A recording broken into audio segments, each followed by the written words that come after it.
권력적인 사람들은 진실을 말하는 사람을 언제나 정신적으로 내모르고 비정상적인 사람으로 몰아갑니다. 저는 그런 그들의 거짓과 오략의 한 중심에서 의료적인 범죄를 당하고 있었습니다. 저는 이 사건에서 굉장히 교활한 방법으로 조롱거리로 내몰렸습니다. 그들이 저를 어떻게 조롱거리로 내몰았는지 간략하게 내용을 설명하겠습니다.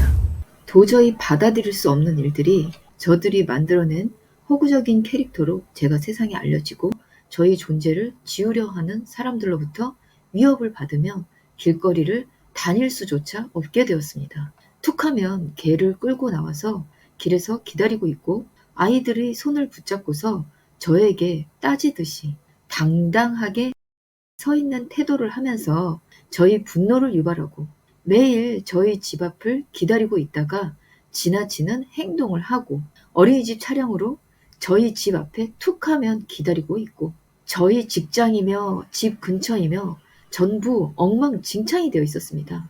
우리가 너를 스토킹하고 있어. 우연적으로 보이지만 우리가 너를 향해서 의도하고 있어. 우리가 일부러 너에게 나타나고 있는 거야. 뭔가를 일부러 한다고 보여주고 있는 거지. 그리고 우리가 이러는 데에는 너희 사생활을 우리가 다 보고 있어야만 가능해. 우리가 너희 사생활을 다 보고 있어. 너는 너희 개인 사생활을 지킬 수 없어. 라는 의사표현을 그런 방식으로 저에게 전달한 것입니다. 아마도 저들이 그런 방식으로 저에게 알려오지 않았다면 저는 저를 보고 있다라는 생각을 가질 수 없었을 것입니다. 그것을 숨기려 한다면 제가 어떻게 알 수 있을까요? 하지만 상대방들이 원한 것은 제가 그 사실을 알고 고통받기를 원했던 것 같습니다. 저들의 단체 행동은 온라인 사이트에서 활동하는 카페와 방송국 인간들과 같이 움직이고 있었습니다. 온라인 카페에서 누군가 아이디를 박나리라는 유괴되어 살해당한 아이의 이름으로 돌아다니는 것을 보았습니다.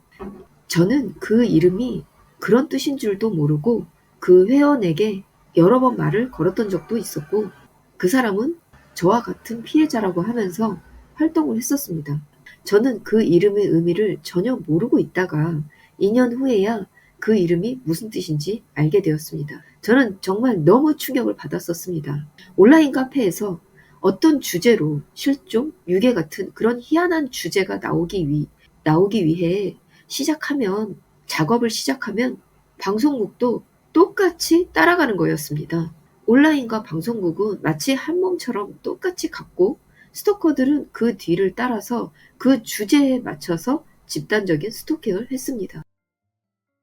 저는 사람이 사람을 죽이는 것은 칼이나 총으로 죽이는 것 외에 다른 방법은 없다고 믿어왔지만 이들은 굉장히 교묘한 군사 작전을 방불케 하는 방법으로 저를 초토화시켜 왔습니다. 이들이 자행한 사실은 방송과 영화를 통하여 국민을 속이고 저를 속이는데 모든 방송을 짜깁게 하면서 그 과정에서 심각할 정도로 불법적인 것을 마치 당연한 듯 피해자의 사생활을 샅샅이 캐냈고 그것을 방송 내용에 삽입하면서 괴롭혀왔습니다. 우리가 너희 모든 것을 보고 있다. 우리가 너희 모든 것을 보고 있다는 의도에 집중되어 있었습니다. 저는 심리적으로 사생활이 완전히 노출되어 있다라고 느꼈고 실제로도 그랬습니다.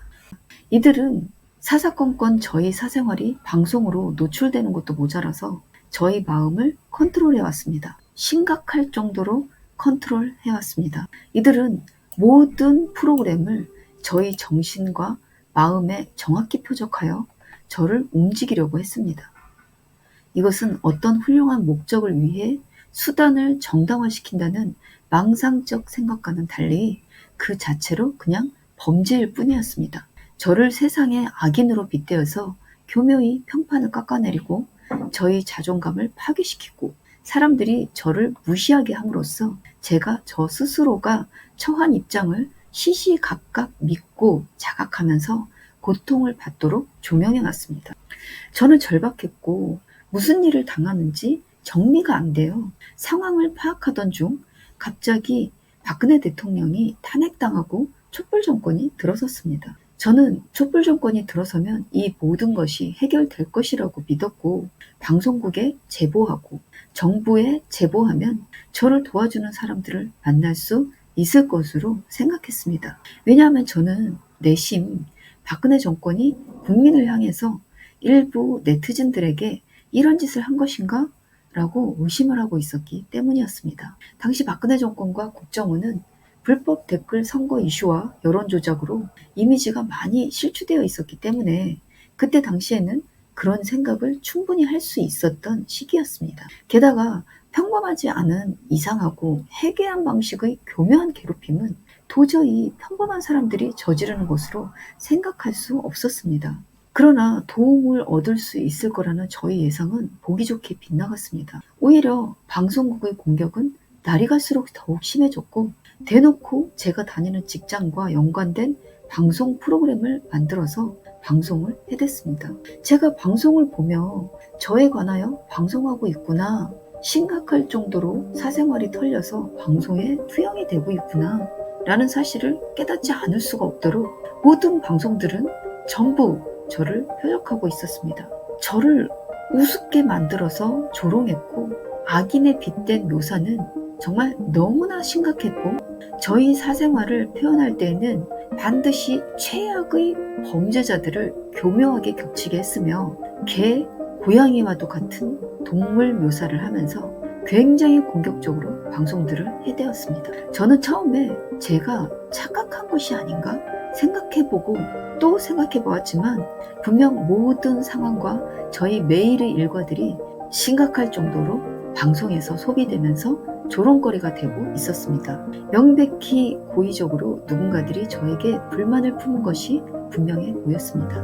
문제는 이들이 단순히 저희 사생활만이 아니라 저희 머릿속, 제가 혼자만 알고 있어야만 하는 그런 것들까지 표현한다는 것이었습니다.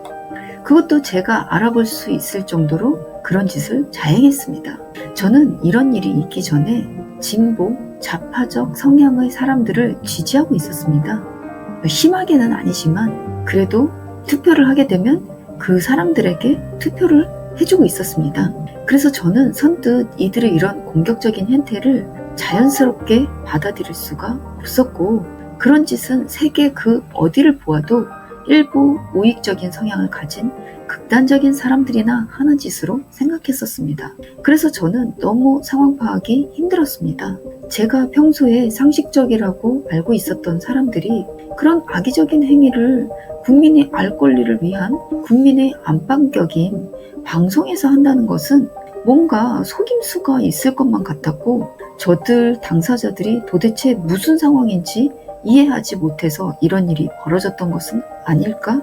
라고 생각하면서 받아들이기 매우 힘들었었습니다.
그런지